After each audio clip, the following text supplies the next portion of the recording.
한 주간의 사건, 사고와 광주 소방 소식을 알아보는 광주광역시 소방안전본부의 이태영입니다.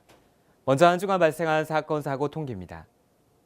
지난주 광주 지역에서 발생한 화재는 총 27건으로 1억 4,400만 원의 재산 피해가 발생했으며 118건의 구조 현장에서 84명을 구조하고 916명을 응급처치 후 병원으로 이송했습니다. 아파트 발코니 창문 사이로 검은 연기가 쏟아져 나옵니다. 5월 29일 아침 10시 13분쯤 북구 매곡동 한 아파트 11층에서 불이 나 주민들이 대피하는 소동이 벌어졌습니다. 출동한 소방대원은 현관문을 강제로 개방하고 아파트 복도에 설치된 옥내 소화전을 이용해 화재를 진압했습니다. 북부소방서는 주방에 설치된 김치냉장고에서 화재가 발생한 것으로 추정하고 정확한 화재 원인을 조사하고 있습니다.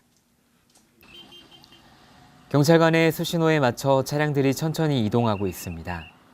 5월 29일 낮 3시 7분쯤 광산구 하산동 예비군 훈련장 앞 도로에서 화물차와 승용차 간 교통사고가 발생해 운전자가 차량에 갇히는 사고가 발생했습니다. 현장에 출동한 소방대원은 유압 구조 장비를 이용해 차량 내부에 갇혀있는 운전자를 안전하게 구조하고 현장 응급처치 후 병원으로 이송했습니다. 건물 사이로 치솟는 불길을 향해 소방대원이 분주하게 움직이고 있습니다. 5월 30일 밤 9시 35분쯤 남구 주월동 한 건물 1층 실외기 부근에서 화재가 발생해 출동한 소방대원에 의해 11분 만에 진화됐습니다. 이날 화재로 건물 벽면 일부가 소실되고 건물 내 그을음 피해가 발생해 소방서 추산 470만 원의 재산 피해가 발생했습니다. 광주 북구의 한 아파트 12층에서 자살을 시도한 여성을 어머니와 소방대원이 가까스로 구조해냈습니다. 1일 낮 4시 31분쯤 아파트 12층 난간 밑에 젊은 여성이 매달려 있다는 신고가 119 종합상황실에 접수됐습니다. 신고를 받고 출동한 소방대원이 지상에 안전매트를 설치해 만일의 사태에 대비합니다. 집 안으로 진입한 소방대원이 손을 뻗어 필사적으로 구조를 시작합니다. 그러자 여성의 발이 난간에서 떨어지고 여성의 발버둥치는 아찔한 모습이 연출되기도 했지만 다행히 무사히 구조됐습니다. 어머니는 딸이 안전하게 구조될 때까지 15분 내내 딸의 손을 두 팔로 꼭 감싸고 있었던 것으로 전해졌습니다. 시뻘건 불길과 검은 연기가 쉴 새 없이 뿜어져 나옵니다. 출동한 소방대원은 불길에 맞서 진화 작업에 안간힘을 쓰지만 가연물의 급격한 연소로 점처럼 불이 꺼지지 않습니다. 2일 낮 2시 14분쯤 광산구 고령동 한 야적장에서 A씨가 드럼통에 쓰레기를 태우다 B씨가 주변의 재활용품으로 번져 화재가 발생했습니다.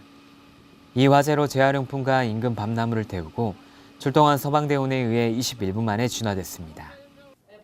광주소방안전본부는 외국인이 119 서비스를 이용할 때 의사소통을 돕는 통역도우미 30여 명이 참여한 가운데 외국어 3자 통역도우미 간담회를 개최했습니다. 외국인이 위급한 상황에서 언어장벽으로 주변의 도움을 받지 못하고 자신의 위치나 상태를 제대로 전달하지 못해 소방차나 구급차 도착이 늦어져 골든타임을 놓치기 쉽습니다. 시 소방안전본부는 이 같은 문제를 해결하기 위해 지난 2009년부터 119 종합상황실에 외국어에 능통한 자원봉사자를 통역도우미로 활용하는 외국어 3자 통역도우미 시스템을 운영하고 있습니다. 현재 영어, 중국어, 일어 등 10개 언어 자원봉사자 41명이 참여하고 있으며 정기적으로 간담회를 열어 외국인 119 신고 관련 다양한 사례 전파와 3자 통역 시 어려운 점 등 애로사항에 대해 의견을 나누고 있습니다.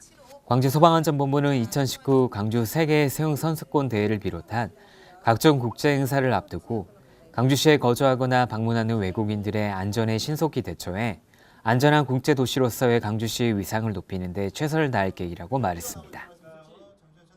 이상으로 광주소방 뉴스 브리핑을 마치겠습니다. 편안한 한 주 보내시기 바랍니다. 감사합니다.